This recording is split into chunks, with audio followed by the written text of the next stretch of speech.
Welcome to Money on Tap.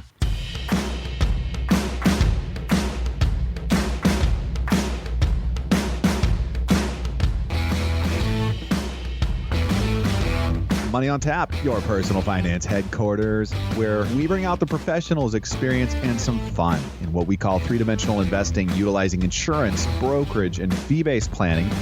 That's what we do on this show. We look at all sides of the issues, and we bring a fully independent planning perspective to the table. Welcome. You are listening to Money on Tap. My name is Seth Krussman, and I'm joined here once again with Dan Mickelin and Ben Brayshaw. How you guys doing today? Good, Seth. How are you? Doing well. Dan? Doing really good here as well. I was so convinced, Dan. So convinced. You can reach us at 855-226-8551 or info at yourmoneyontap.com. And it is going to be a lot of fun to be able to hang out with you guys today and talk about something that, as financial planners with Brayshaw Financial Group, is a topic that we have all the time on our desk, and it's always front of mind for us. And some of you might be saying, "Oh, I know the answer to that." Right? It's like you're in Sunday school. It's Jesus, right? That's always the answer to the question in Sunday school. But for us, it's always like, stocks or bonds or no. We're actually talking about giving today. I like giving. I like getting gifts, and I like giving gifts, Seth. Are we talking Christmas giving, or what kind of giving are we talking about? I'm not talking about your love language, Ben. I'm talking about we are talking about giving in many different ways. So we're going to cover some of these bases that are going to be really probably outside the norm of the topic for you. But and in that place, we're going to spend some time talking about some of the value of what giving does for you as a person. So if you're not a giver, or if you feel like we're passing the offering basket at this time, and this is when you need to just, change the channel, don't worry. It's fascinating information that we're going to be covering. But then we're also going to be getting into a lot of strategies, things that givers need to be aware of that either they're not taking advantage of currently. What are some of the tax changes that have happened? What are some of these corridors of giving that have been understood previously and are changing in the future, and what we're going to be looking at as far as what's coming up now? So we're covering the selfish side of giving, right? So what you get for giving. I just realized this is probably a good conversation for us to have prior to jumping in and recording and getting on air. If I forgot to include you guys this week, I apologize. Right? We're got a lot to cover, and get us started here. We're gonna jump right into money in the news.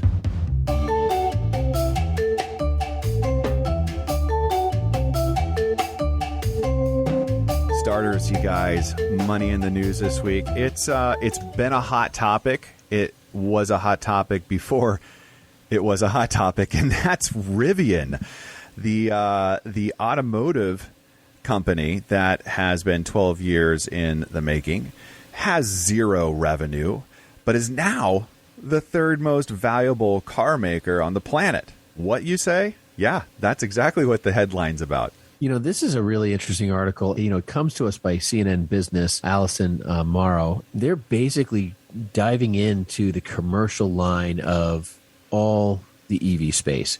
And they currently are in talks, and I don't think it's a signed contract. I did, in digging through this article, Amazon is looking to purchase 100,000 vans from this company, and they've designed it to be delivery vans that are obviously electric vehicles, but they're also designed to have the capacity to hold boxes better, the in and out for the driver, for speed and efficiency for delivery, because they're constantly getting in and out of the van, and how do they make that easier?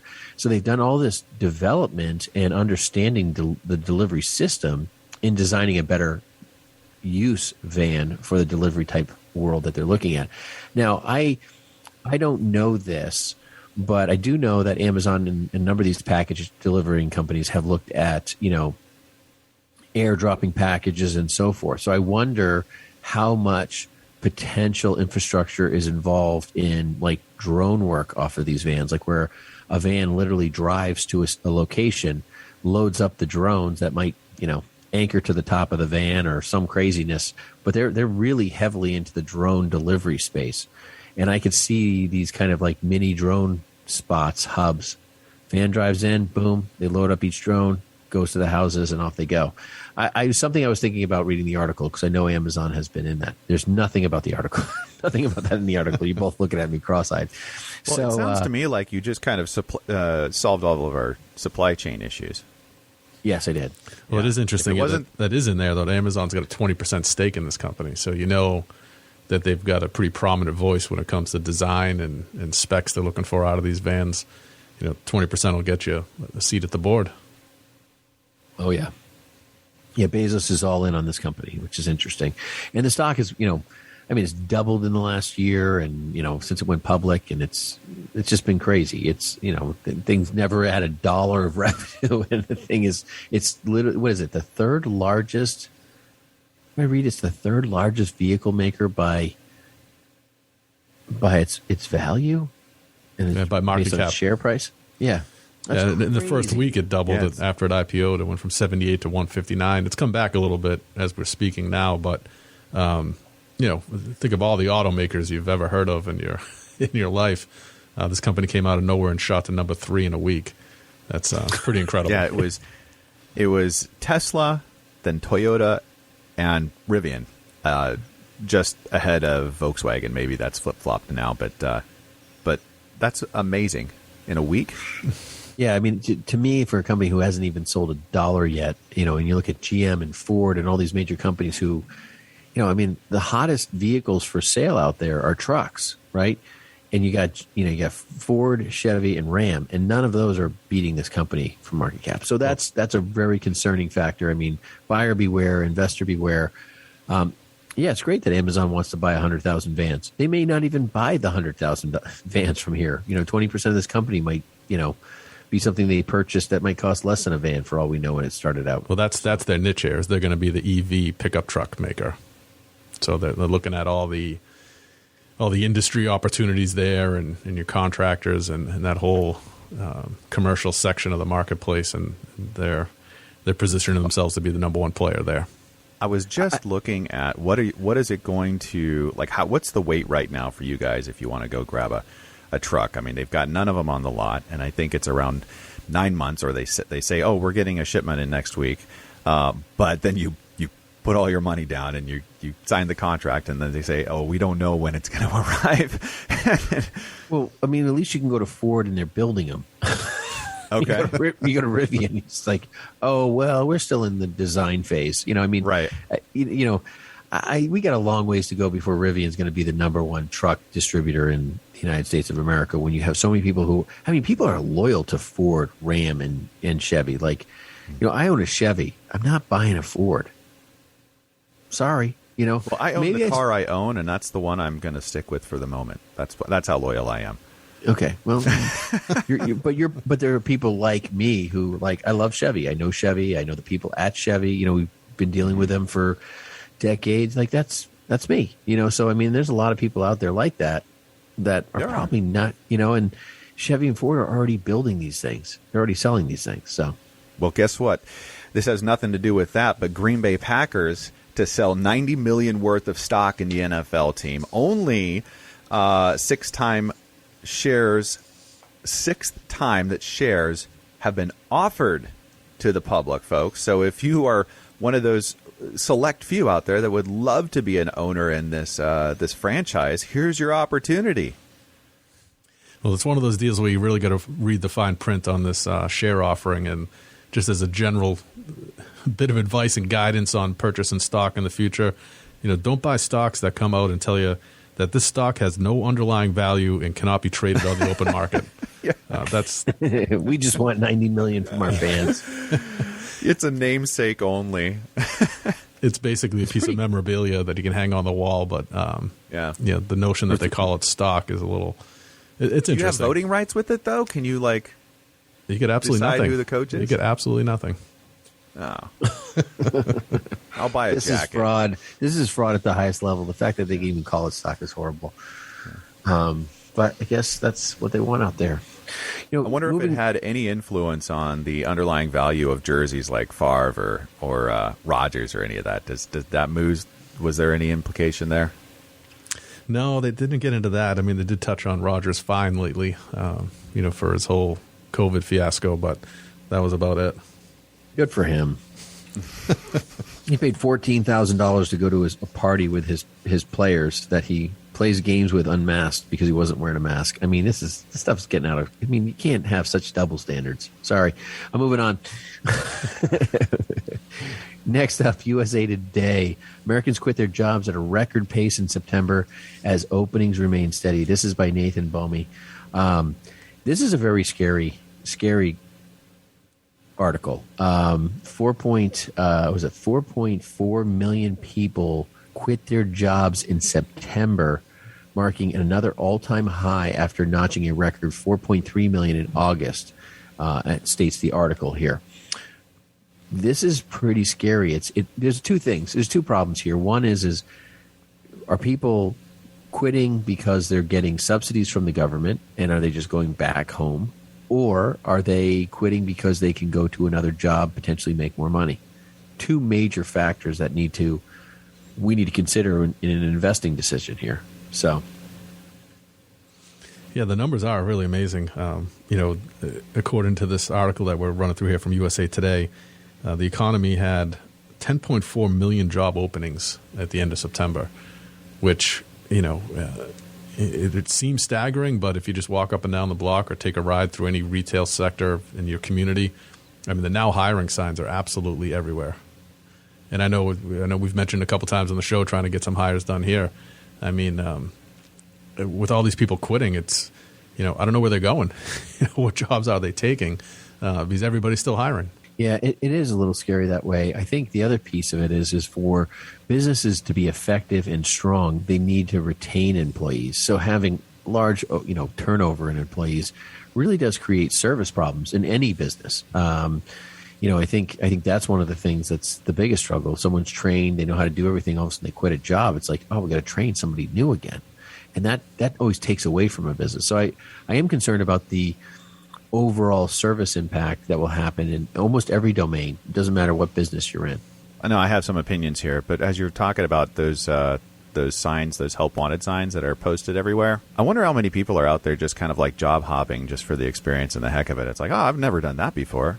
Oh, sure. Why don't you go sign up there and get, flip some burgers for a while? And it's like, yeah. No, I think I want to go over to Starbucks. And you know what? Actually, Home Depot, being one of the people that walks around Home Depot and just looks at people and stares at them when they ask you questions, that might be a fun social experiment. See how many people you could have shake their fist at you during a day. Well, anyways, moving on.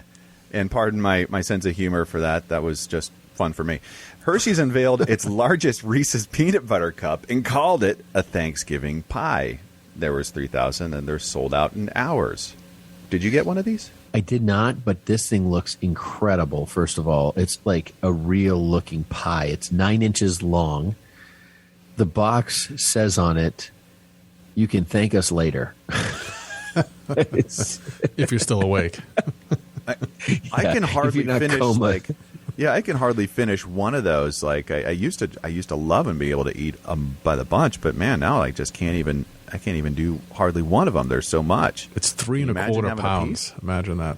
That is an absolute feast of Reese's. I'd eat the whole thing. If you can find one. I don't know if this is another supply chain issue or not, but Ben, you mentioned it. There was 3,000 of them made, retailing at $44.99, and they sold out in seconds. It's really incredible. Oh, yeah. No, this is I got 2,999 of them. No, this is actually pretty cool. I mean, I know we were normally going to do 3 articles, but this was just really neat. And I thought this was, it actually is like thick, like a pie. I mean, when you think about a little Reese's cup, it looks like a pie in a miniature world, but this thing is, this is like the real deal. So they've even got a picture of someone cutting it and pulling it out like a pie. I mean, that's a whole lot of peanut butter. I got to tell you that much. I think that's going to do it for Money in the News. You're listening to Money on Tap.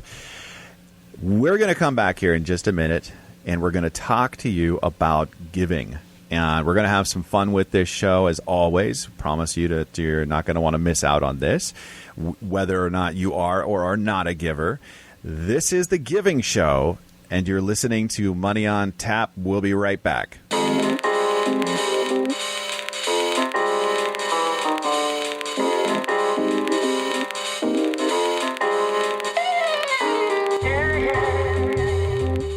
Folks, we have a lot of fun doing this show, Money on Tap, and Ben and I have been financial planners for years and years, and our goal here with you is to bring you into the room, have the conversations that we have. We think these are critical conversations for you, but we understand this is a limited space, and what we'd love to do is to open the doors to you with us at Brayshaw Financial Group, so you could experience what it means to have three-dimensional planning in your life.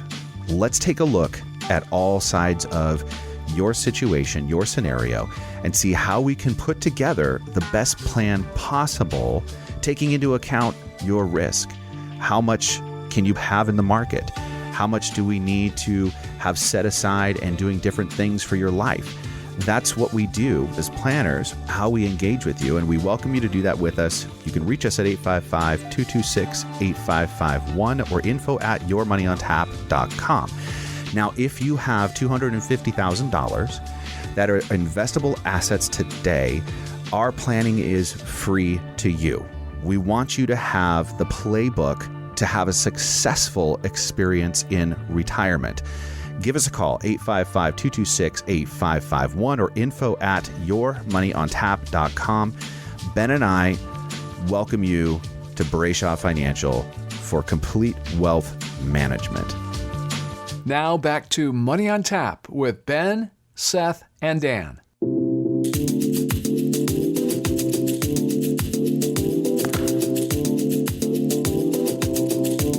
Welcome back. You're listening to Money on Tap. You can reach us at 855-226-8551 or info@yourmoneyontap.com.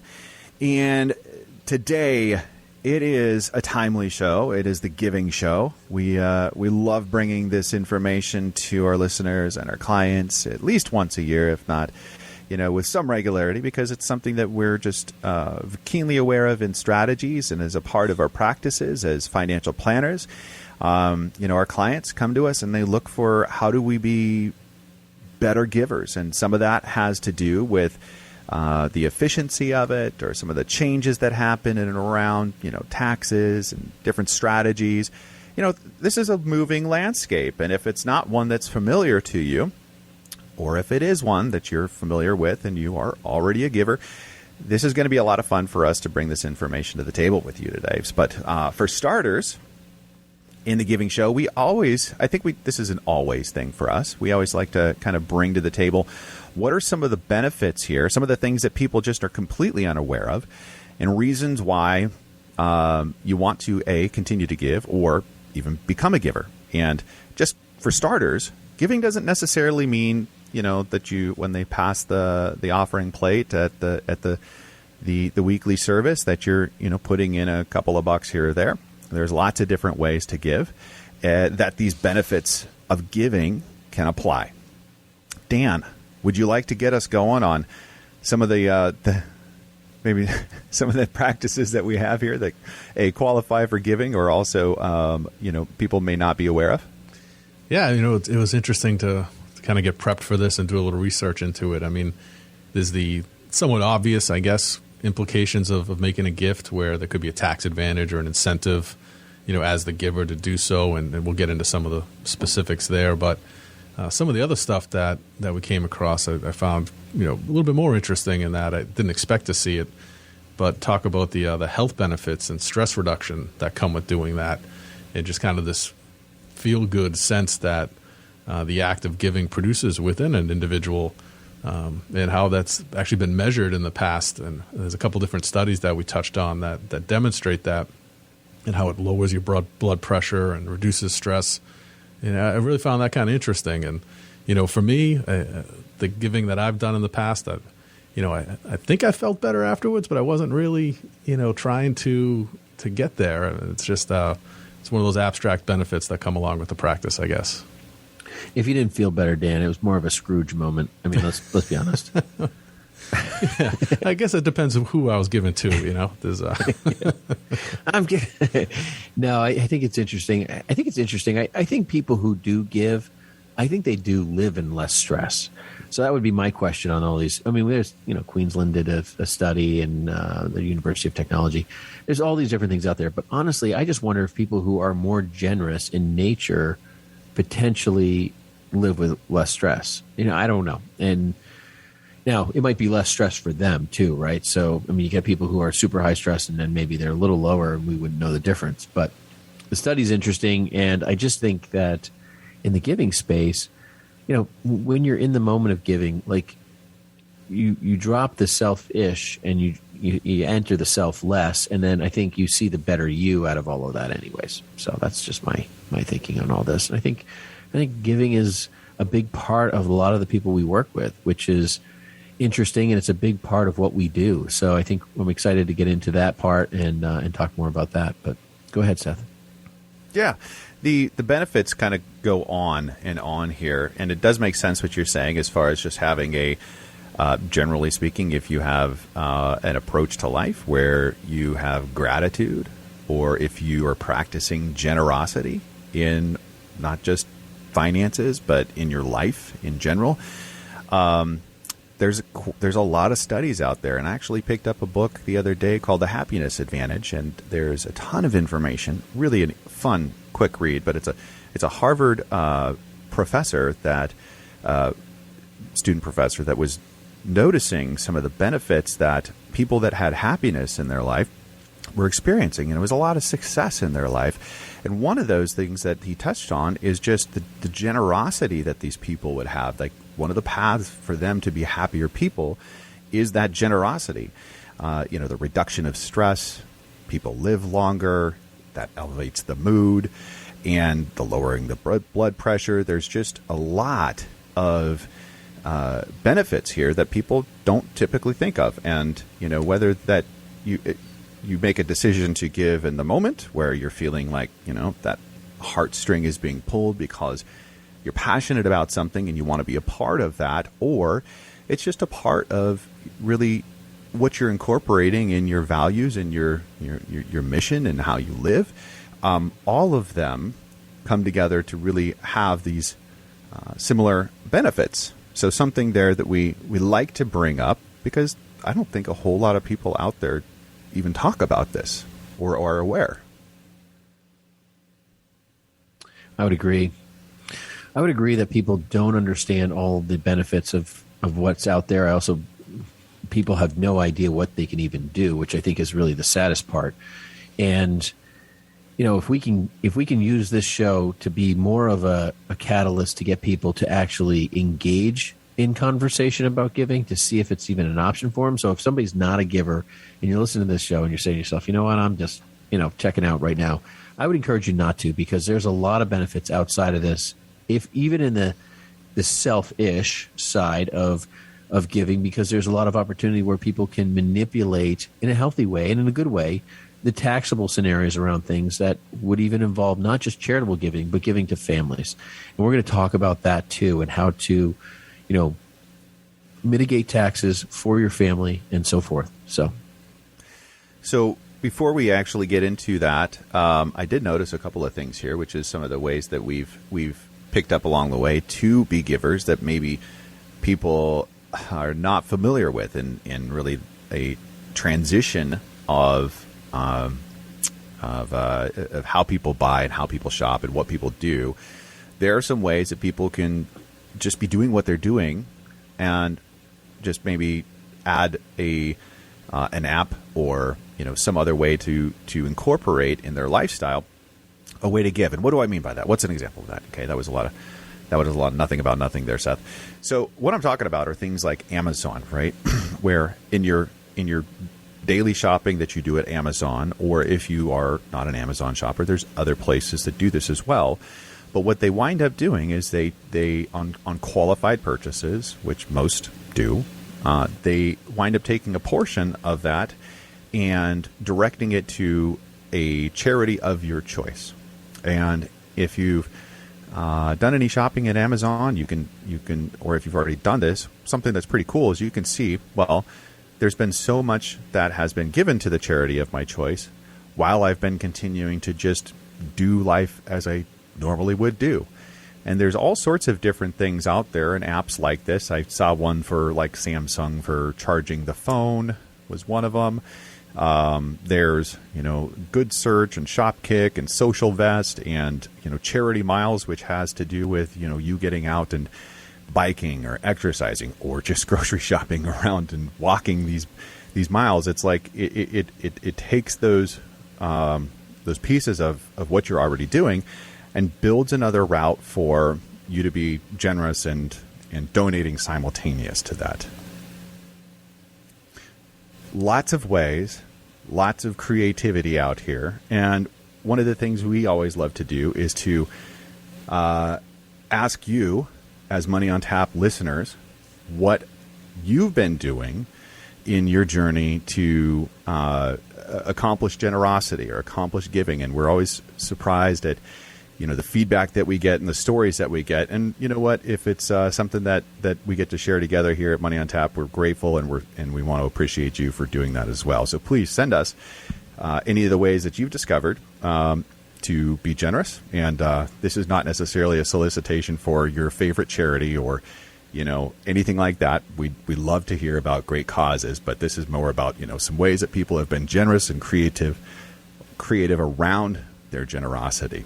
So with all of that, Ben, I know you got something to say, but here, and I'm going to jump off, but I did also want to make sure that we go towards some of the places where people want to be careful and cautious as givers as well.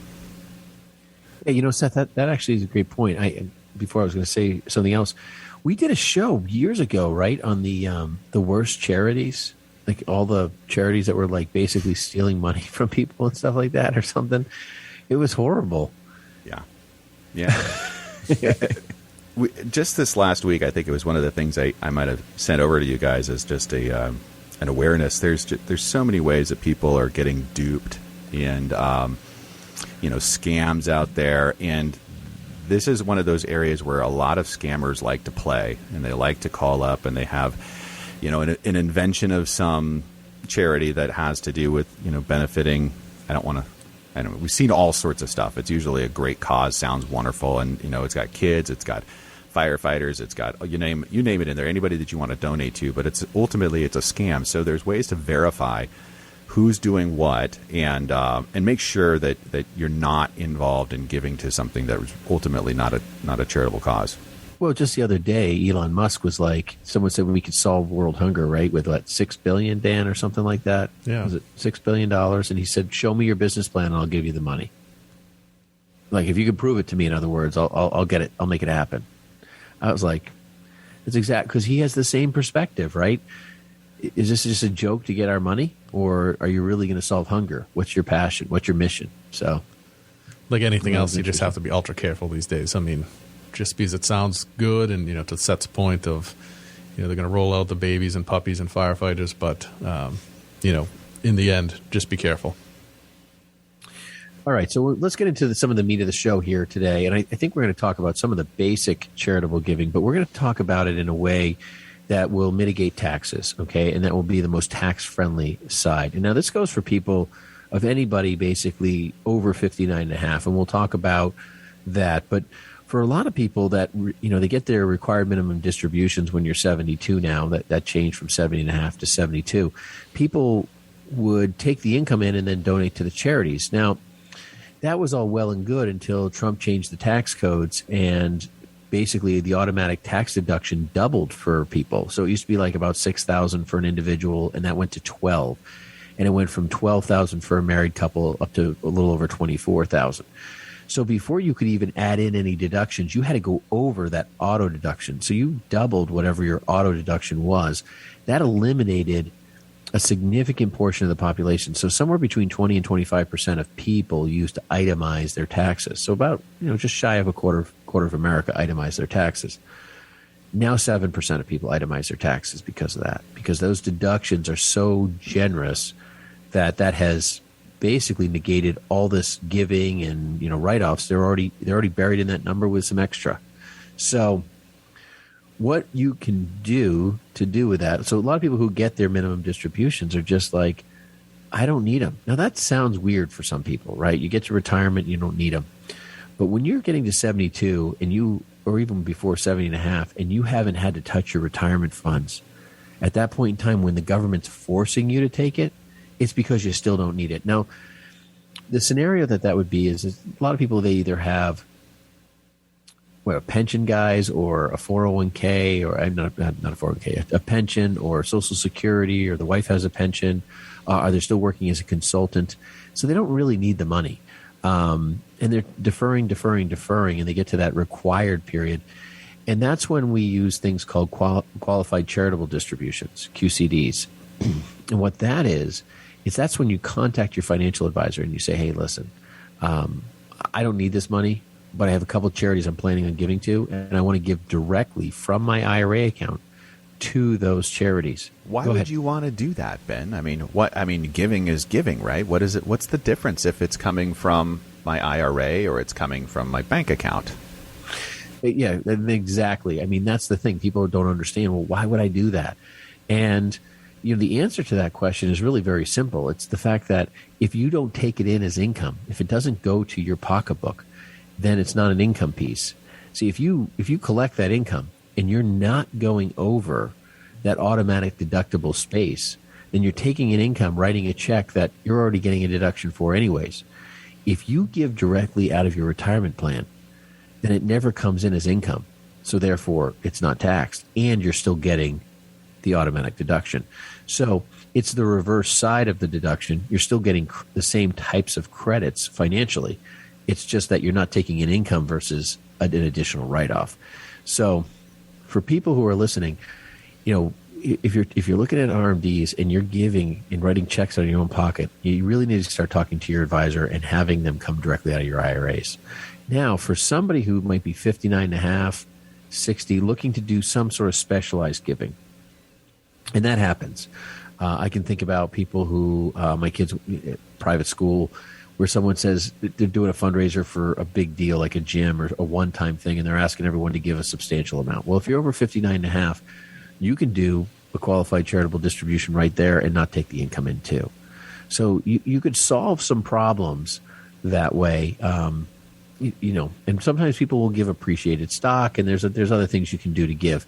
But that is another scenario that someone might want to do at 59 and a half, where they say, hey, I don't want to sell stock that I have appreciated and I'm not going to get rid of it, but I have an IRA over here that's kind of dormant. I'm over the penalty age, and I'll give out of that. And that's an option for people as well. So qualified charitable distributions are a huge initial entry point on the giving side, specifically and most used by those who are looking at required minimum distributions that the government's forcing them to take money out of their IRA.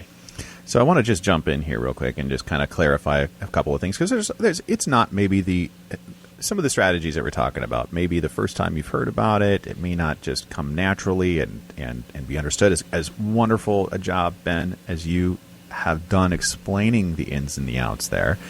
There's just a lot of pieces here that people want to just be simplified here. So my best attempt to do that is this. You are already a giver. Check the box. Yes. Or would like to be a giver. Check the box. You're taking income from your IRA. Do you check that box, or are you forced to take income from an IRA? Yes. Okay. So all we're talking about is taking what you're already going to be doing and you're sending it, instead of from your checking account or however you like to give, you're sending it from your IRA directly. And that's the key here, so that you're not paying taxes on that. And if you're doing those two things already, taking income from your IRA as an RMD, or just income from your IRA, and you're already a giver or would like to be a giver, that's it. That's all you need to do to be able to say yes. And also, well, third box, I don't want to have to pay more taxes than I am already paying. That's the other thing too. I guess you do want to have a desire to do that. So if you check all those boxes, then yes, that's you.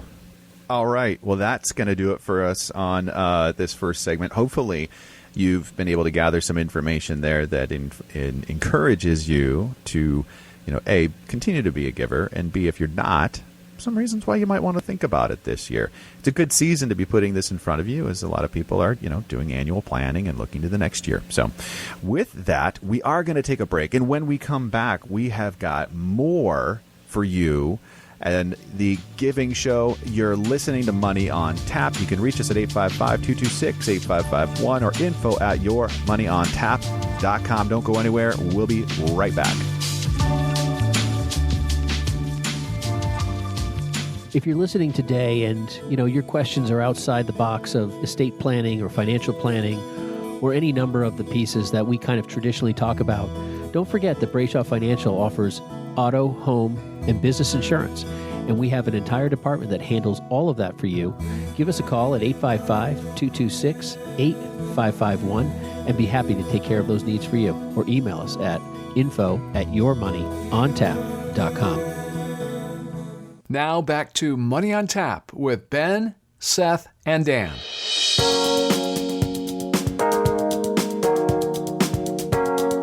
Welcome back. You're listening to Money on Tap. You can reach us at 855-226-8551 or info@yourmoneyontap.com.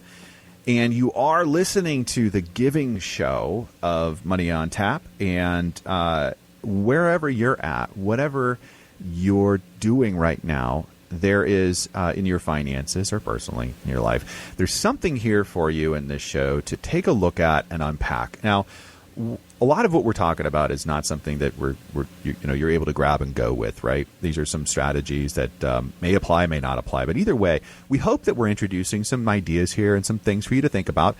Give us a call, and we'd love an opportunity to sit down and take a look and say, A, what are the opportunities for you as a giver? What can you do? Maybe it's just a quick shift here or there to really take advantage of, the tax opportunities to lower taxes or be more efficient.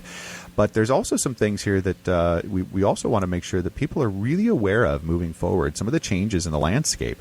And we're going to get to some of that stuff. But either way, give us a call at 855-226-8551 or info@yourmoneyontap.com if you have questions about how can you be a better giver or how can you start to become a giver as well.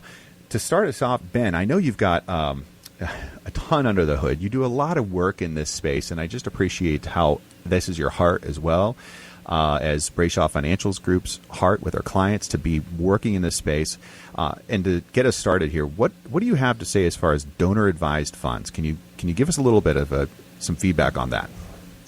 Yeah, Seth, you're right. I mean, I work with schools, I work with churches, I work with all sorts of nonprofits and helping them develop fundraising, help them, work in the charitable trust space, plan giving ideas, and all sorts of different things. One of the areas we work in is donor advised funds, and that's a very interesting, huge opportunity for people on both sides. Now, somebody who's in the giving space in this is going to kind of take the qualified charitable distributions we talked about earlier to a kind of a different level. Same thinking, same conversation, but not necessarily qualified dollars. Now, what it has to do with is when people are looking at their tax situation and saying, goodness gracious, I get a $24,000 automatic deduction every year, and I give, $10, $15, $20, $30,000 a year to a charity. Well, let's say it's $30,000. Well, you're only getting the additional $6,000 deduction above the $24,000 the government gives you automatically. Like, that's free. The government gives you a $24,000 deduction, a little bit more than that, by being married, filing jointly.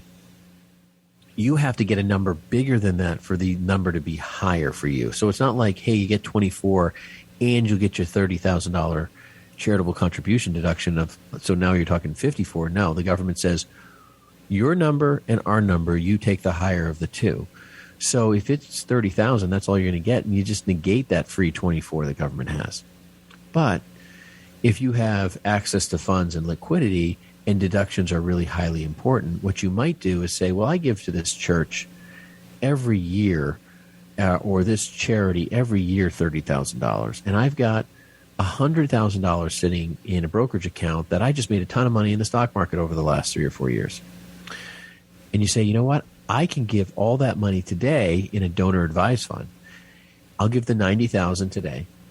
and I'll put it in a donor advised fund, and that donor advised fund will give that charity $30,000 a year for, say, the next 3 years. Okay? But what happens is you get credit giving all of those dollars today.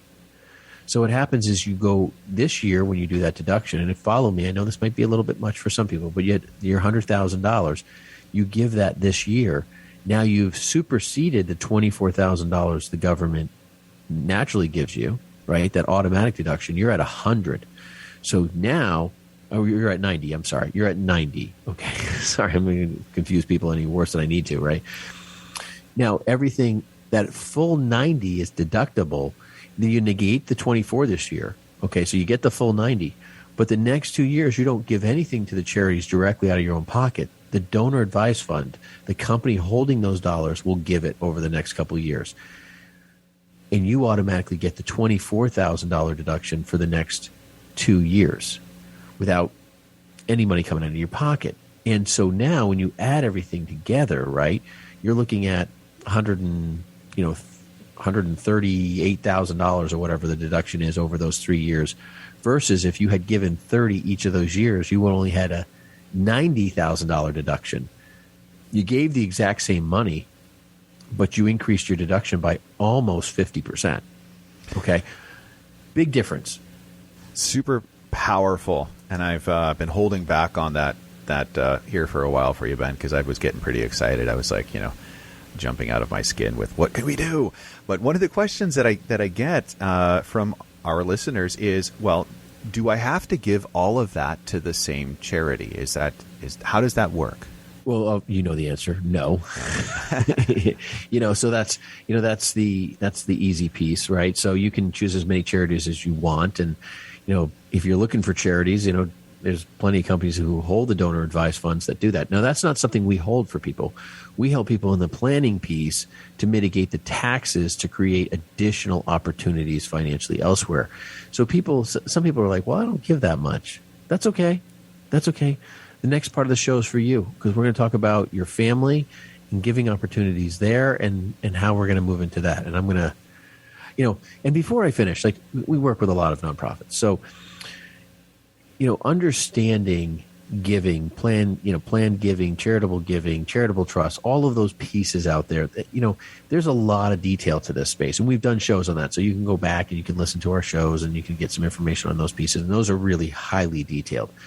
But what I would suggest is, if you have some and there's a lot of people who are kind of getting to that last phase of life, and they're starting to say to themselves, I want to leave a legacy. If you're a person that says, I want to leave a legacy, there's a lot of things you can do to leave a legacy for charities that you sponsor, support, love, your heart's, it could be a college, an institution, something that made a real difference for you, that you want to make a difference to somebody else, and give to your family. Like, if those are things you want to accomplish, people think it's like either or, but sometimes you can amplify them both to create opportunities for both that don't exist not doing anything. So if that's a piece that's, a listener is having and saying, hey, listen, how do I accomplish all of this? This is what we do. Sit down with us. You'd be shocked at how opportunistic the government has made giving to people that may not cost you what you think it might cost you, or it might actually benefit you financially in ways you never thought giving could actually do for you. We've actually seen people walk away with money giving dollars. So, there's opportunities out there that you just need to explore if your heart's in that place and it's family and giving, or it's just giving to a charity, that kind of thing. Hey, thank you, Ben. Appreciate that so much. Dan, what are some of the things that we need to look at this next year, this next season, as far as our giving? I know that that some of the things change, the landscape changes. What are some of these parts and pieces here over this next season that we want to be thinking about? Can you walk us through that? Yeah, I mean, there certainly are some tax changes coming up between 2021 and 2022. But before we get there, I mean, one thing that I came across as well, and I just thought it's important to note is, when we're talking about families specifically, that you want to be wise about your giving. There are some things that parents do that, frankly, can put themselves at peril financially because they're generous in ways that don't show up in tax forms, right? So there was a study out there that showed that 79% of parents are supporting their adult children in some form or fashion, and support's kind of a, not necessarily a great definitive word there, but people are doing things like paying cell phone bills or help covering higher education costs, helping people out with a down payment on a first home, or contributing to the children's weddings. And all that stuff is great to do, and it comes right from the heart, and I think we all understand that. But the important thing is so that down the road you don't become a dependent to your children who you're trying to help at this phase in life. Be wise about that and make sure that you're truly in the position to be generous in that way, and it's not coming at the expense of your own retirement and future planning. So just a little word of wisdom there. It's great to be generous and always family first, but make sure you're doing things that are truly within your capabilities. But when it comes to contribution limits or gifting limits, we do actually have some increases coming between 2021 and 2022, which is interesting. So in 21, the limit is $15,000 is an annual exclusion gift per person. So as a parent or as a donor or as a grantor, you can give up to $15,000 per person in 2021, or as a couple, you could give $30,000 combined to any of those individuals. And that's actually going to go up by $1,000 individually and $2,000 per couple in 2022. So we have an increase there. And as well, the lifetime gift exemption is increasing from $11.7 million to $12 million. So in a time when taxes seem to be going up or are slated to, and there's a lot of concern around that, the government is actually getting a little more favorable on the gift end of things here as we turn the calendar. So if we were to take a look at how this could work for an individual, and like an example of these exemption limits, let's say that you have a gift value of $215,000, right? You could take that 2021 gift exemption, which would be $15,000, and you'd have a taxable amount then of $200,000, right? The remainder of that. Or if you have a lifetime gift exception of $11,700,000, then you give that $215,000, then you would have a remaining lifetime gift exemption of $11,500,000. And it's just how the numbers are working now. Do we know that this is going to be what it is in the future? No, we don't. We know that there's talks about some of the ways that the future tax structures could be working, as far as there's taxation of the capital gains, where right now, if you pass away, then there's a step up in cost basis for those stocks. Let's say that it's a stock that has grown significantly, and that step up means that the receiver of that, after you die, would no longer have to pay that capital gains, right? But there's talks about changing some of those things. So we are in a critical point for people that are looking at how to structure their giving and ways that they can be effective now, take advantage of the tax structure now versus kind of waiting to see what comes down the pipe. Before we take this next break, Ben, I know that you've got some ideas here on the family and the gifting around family. Were you going to talk about what the gift tax is first, or any of that stuff, or? Yeah, I was just kind of listening to you guys talk a little bit, and I think there's a lot in there, and there's a lot around this, because we start jumping into estate planning a little bit here, and we've done shows on that, and so I don't want to get too detailed or people think it's an estate planning issue.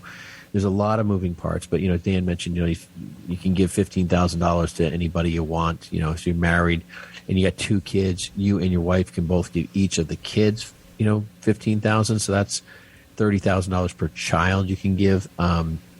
If you're running out of people, I know all of us on the show are available, because it's not limited to your direct children. So I mean that jokingly, of course, but it's to make the point, because some people think, hey, listen, I've got a niece or a nephew going through college, and I have a number of clients. I don't know if you guys do, but I mean, I have a number of clients who, they don't have children, and their nieces, their nephews are their children. Like, that's how they think of it. They started 529 plans. They've worked on that stuff. And if you're a listener like that, hey, you can give that without having a taxable scenario. In the kind of the overall gifting strategies, right now you can give, In the lifetime exemption limits, up to 11.7 million. And if you're married, it's twice that. So, you're looking at, basically a little over $23.4 million that you can give away, as a one-time deal. Now, you can give partial portions of that. And, so if you gave 1.7 million today, you still have 10 million to give before they start taxing you on the estate piece per person. Now, next year, that's going to increase to 12.06 million. And, this is one of those areas I would tell you that has always been an issue because it's never been made permanent. They've, this was a big push on the Republican side to say, hey, make these tax laws permanent. And no one has actually ever pulled the trigger to do it. They all talk about it. They've had the majority in the House, in Senate different times, and it's never happened to be permanent. So I think everyone's scared because they don't know what the tax bills are going to need to be one day. And,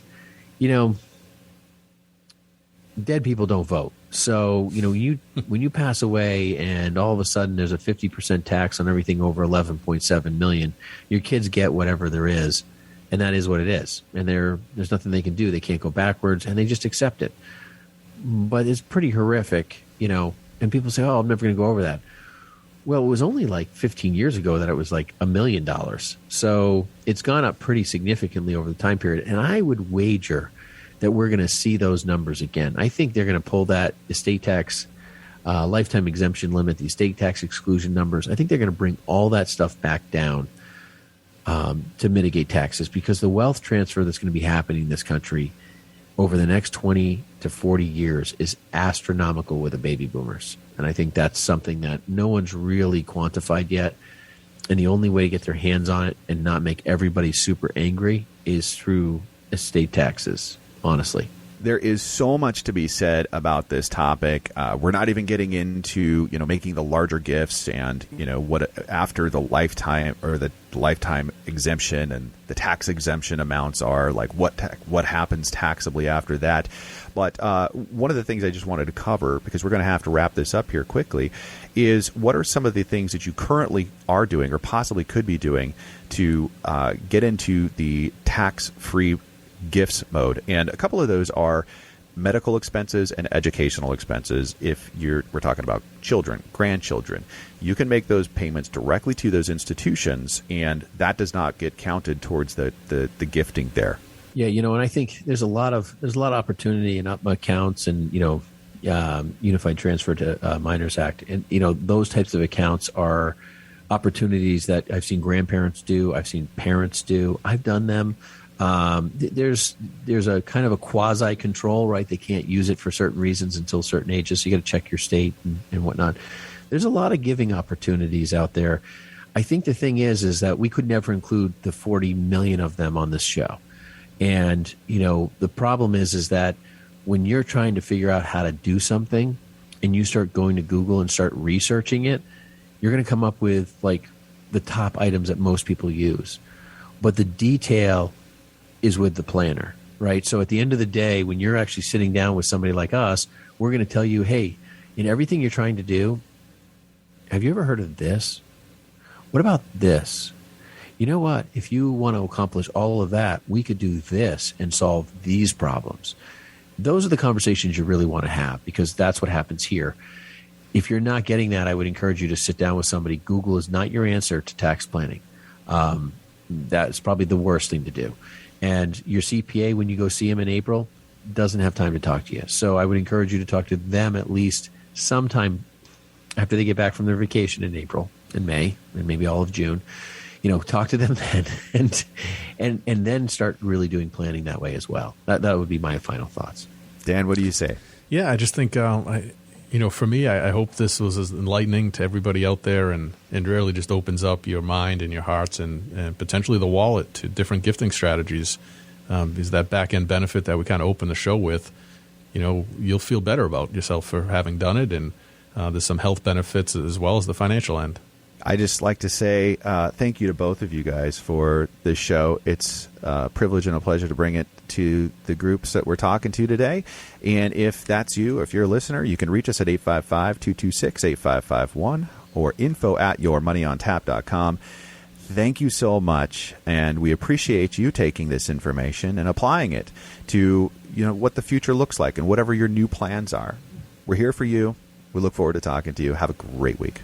The views expressed are not necessarily the opinion of this radio station and should not be construed directly or indirectly as an offer to buy or sell any securities mentioned herein. Investing is subject to risks, including loss of principal invested. No strategy, product, material, or tool mentioned can assure a profit nor protect against loss. Please note that individual situations can vary. Therefore, the information, products, materials, or tools mentioned should be relied upon when coordinated with individual professional advice. Past performance is not a guarantee of future results. This show may be subsidized in whole or in part by a product sponsor or issuer. Securities and advisory services offered through SagePoint Financial Incorporated, member FINRA SIPC, and a registered investment advisor. All other services offered through Brayshaw Financial Group LLC are independent of SagePoint Financial. SagePoint Financial and Brayshaw Financial Group do not provide tax or legal advice. Main office is located at 116 South River Road, Bedford, New Hampshire, 03110, and can be reached at toll-free 855-226-8551.